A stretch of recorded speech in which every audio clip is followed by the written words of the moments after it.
Hello, everyone, and thank you for tuning into the North Main Minute. I'm Joshua Dobie.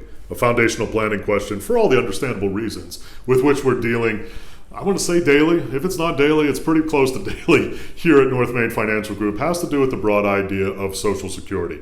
Now, there are a lot of points. We're not going to touch on them here that you need to keep in mind when applying for Social Security, when to apply for Social Security, when it makes the most sense, not only for you, but for your spouse. If you're in a space where dependents are going to be collecting from Social Security as well, some different places there, as a widow, again, lots of different items that you need to keep in mind when it comes to the broad idea of Social Security. But a couple of points that we definitely want to make sure about what you're aware for Social Security, especially for the upcoming year.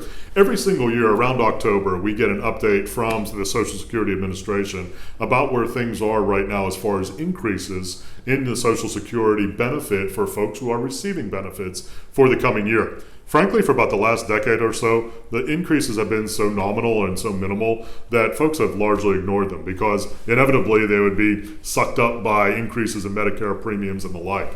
However, here over the last couple of years, including for this coming year, we're seeing substantial increases in Social Security, primarily because of inflation. So last year it was 5.9% of an increase. This year it's upwards of over 8% of an increase, and that has real meaning and impact, especially when you combine those two together here over the last 2 years in terms of impacting, i.e. increasing your Social Security benefits. So you definitely want to be aware of that if you're not at this point. But then the broader idea of Social Security planning, especially for those of you who haven't chosen your benefits at this point, definitely an important point to keep in mind because there's a lot of nuance. Everybody's situation has some wrinkles in it. You may be still working when you are eligible to take benefits. How much income you have is a big determination about whether it's wise to take Social Security when you're eligible. Should you wait? Is there a benefit of waiting? Is it better to take a smaller benefit early? All of those kinds of things that go into that decision-making and planning process, very, very important to keep in mind.